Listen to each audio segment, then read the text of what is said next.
We ain't putting it in the crock pot no more. Not this chuck roast. We have got the smoker fired up. We're gonna give it a sear, then we're gonna give it a smoke, then we're gonna wrap it up with some good paper, and what we're gonna do?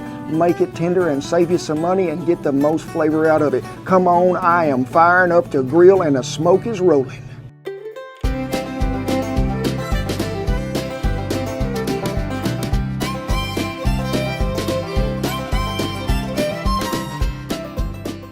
Hey, thank y'all for dropping by under the shade of the barn, because let me tell you folks, it is beginning to get some of that warm and humid. It is grilling and smoking season, and what are we talking about? We're talking about smoking a chuck roast. Yeah, it's not just for the crock pot anymore, so let's get that hasty bake to going and get the smoke rolling, because me and the pups are getting hungry. Now the chuck roast comes up here above the shoulder there, right behind the ribeye where you get the chuck eye steaks, which is really good, and then you get to the chuck roast. Now the chuck roast, when you cut it, can at times be a little tough.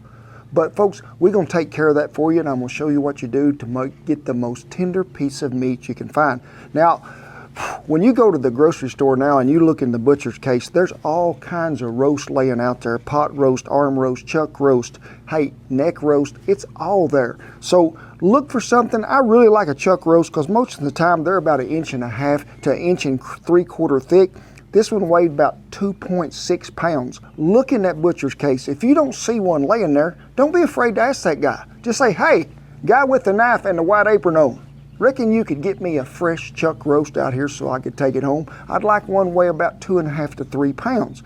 And folks, chuck roast sometimes goes on sale, sometimes it's on special, but sometimes to me it's always a little cheaper than the rest of them other cuts. We're gonna have to make this thing tender to start with. So what are we gonna do? Hey, we're gonna mix us up some lime juice, and what are we talking about? That Justin Wilson stuff, that stuff is so good. The magical word, the W sauce, I'm not gonna say it, because y'all have been on me so many times because I can't pronounce it. We're your sister sauce, something like that. People say, it's just call it the W sauce. So we're gonna take some W sauce and some lime juice, mix it together, coat it on both sides. Now what have I told you about lime juice in the past when we're cooking the perfect steak? What? It is a natural meat tenderizer, yes. The acid in the lime juice breaks down muscle connective tissue, which is gonna make the meat more tender. Yes, it is. But folks, you ain't like a margarita. You ain't gonna be tasting that lime juice. Shannon's laughing like she's already had maybe 2 or 3, I don't know. And then I want you to mix up some seasoning. And what did we use? I don't know, because I ain't got the list in front of me.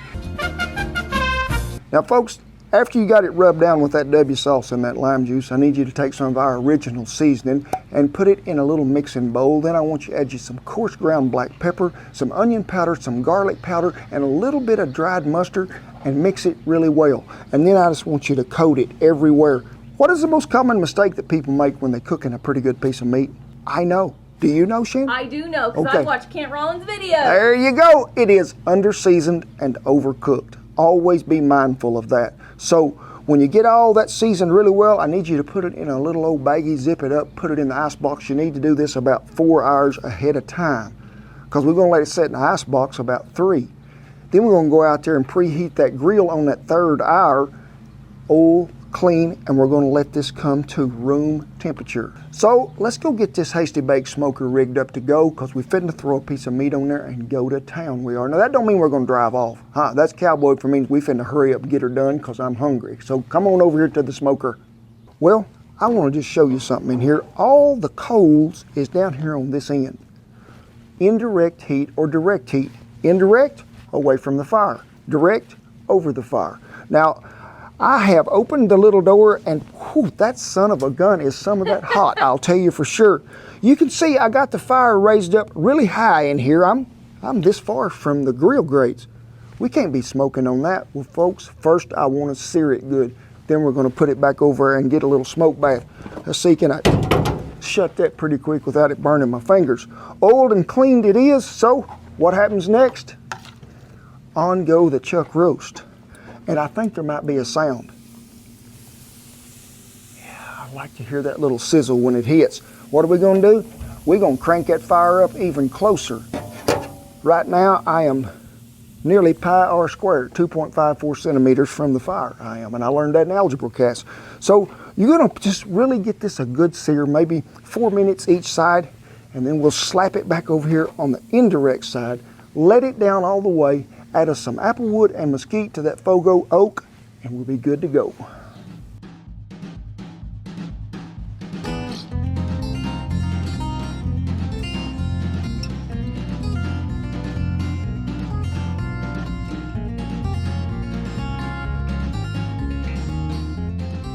Well, about 4 minutes one side, 4 minutes other. You can see we got some good color coming up here. And folks, I am a firm believer that we're going to save some of that moisture in there before we ever start, and we're going to get us a pretty good crust that's going to form. Now, we can't be smoking with them coals that close over here, drifting over there. We're too hot. So what are we going to do? We're going to adjust the fire down all the way to the bottom. I'm going to add me some apple and some mesquite. Now, you could use any fruit wood and hardwood combination you like, but I really be liking me some apple with some beef or some cherry. Now you mix that with the oak, and I want it to get a good smoke bath, so I'm gonna put quite a bit in there. And then I'm gonna mix some mesquite with it, because I do love me some mesquite smoke. Now, mesquite can be overbearing if that's all you're using, so use it sparingly. We're gonna what? Shut the door. You can see the smoke is rolling. Yes, it is. Let's get the door shut. We're gonna crack this into where it's about half. This one over here about half, because I want that smoke to roll through there all the way.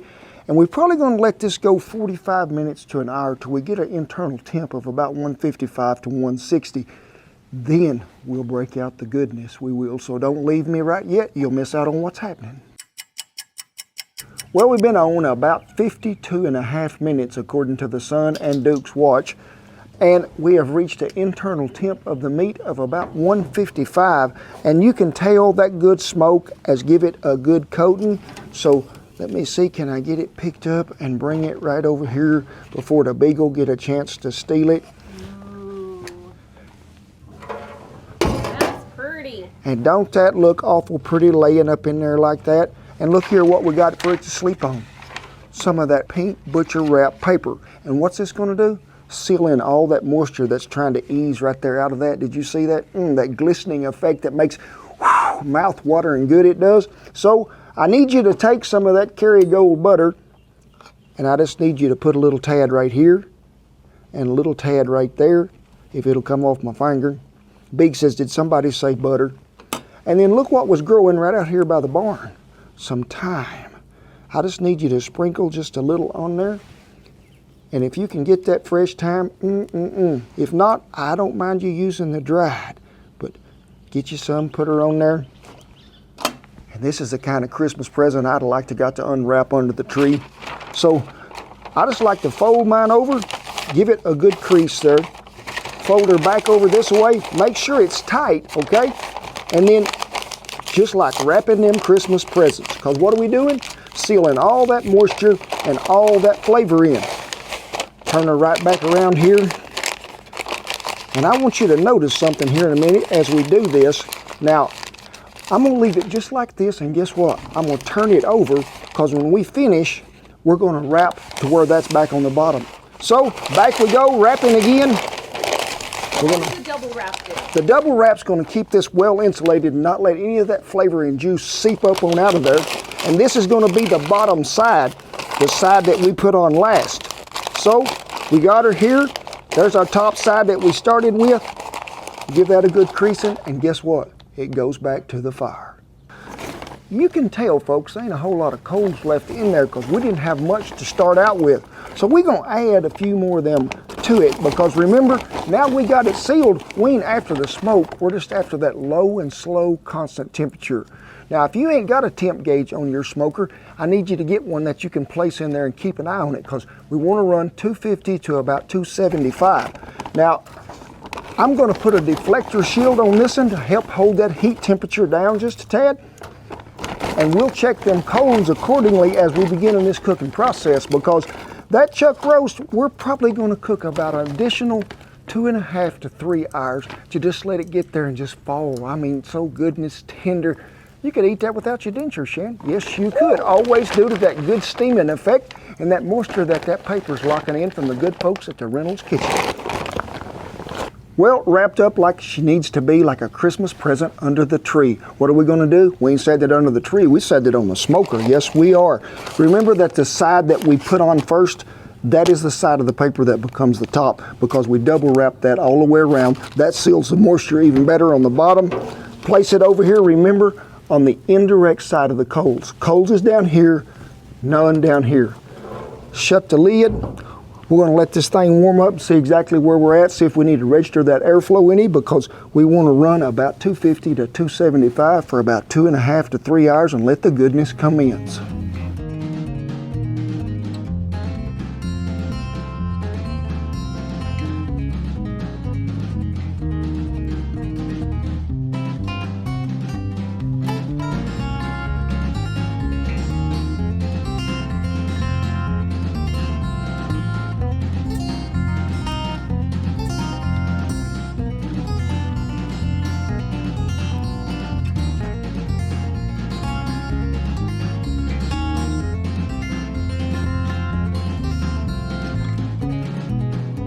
Well, we was on about 3 hours we was for this chuck roast, and when I said 2.5 to 3, you got to remember your cooking time, your temp. You want to try to get to that internal temp of that meat up to at least 200. Now that depends too on what you want to do with it. Now I like to slice mine about like a brisket, and I like to make what? Whew, I like to make me a barbecue sandwich. I don't want to be chopping it.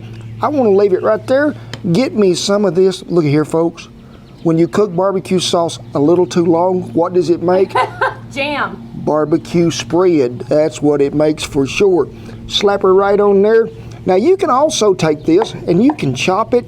It makes great, what? Tacos. It sure does. Now if you want to cook this plumb on down there to where you got an internal temp meat of about 250, this thing is going to fall apart. But I'm going to slice mine up into a barbecue sandwich, and it's going to be so good. And I've had a lot of good help today, Shan, I have, and only one of them is still present at this time, and he is... You got 3 of them. Where? Major, Big, and Duke's over there. Hey, Duker, come on now. Well, here is the Big's bite, the Major's bite, and the Duker's bite. Yep, everybody got a bite they did, and everybody enjoys. Now it's time for me to have a bite right here. And we got that good bark on there. I think you can see that as it comes down in there. Even across here, that's what I'm after to give it that good smoke ring. Gonna do it. Gonna do it. Ooh-wee. That stuff is smooth right there. And as always, I tip my hat to all our servicemen and women, all the veterans who have kept that old flag flying, keeping camp safe no matter where we are. Thank y'all so much. But hey, remember what I told you. What do you want to do with this piece of meat when you get it ready? Me, I'm slicing, so I quit about 200. You want it to fall apart, you're probably going to have to cook about 3.5 to 4 hours, and then it's going to just chop and fall apart there. Pour you some of that barbecue sauce on it, get you some of them buns. My number is BR549. Call me and I'll come over and eat. I will. As always, anything that we used will be listed down there in the little links below. God bless you each and every one, and I'll see you down the wrapped up chuck roast trail. Rolling, rolling, rolling with my Duker pup. He says, Dad, you can't dance. This is what happens when all your equipment breaks. Don't let these clothes fool you. The cowboy know how to do some MacGyverizing work. Ain't that right, mate? He says hot, Ted. It's really hot. Do not do this to your cell phone because you may not ever get the tape off of it, but hey, it works and it'll do the good job.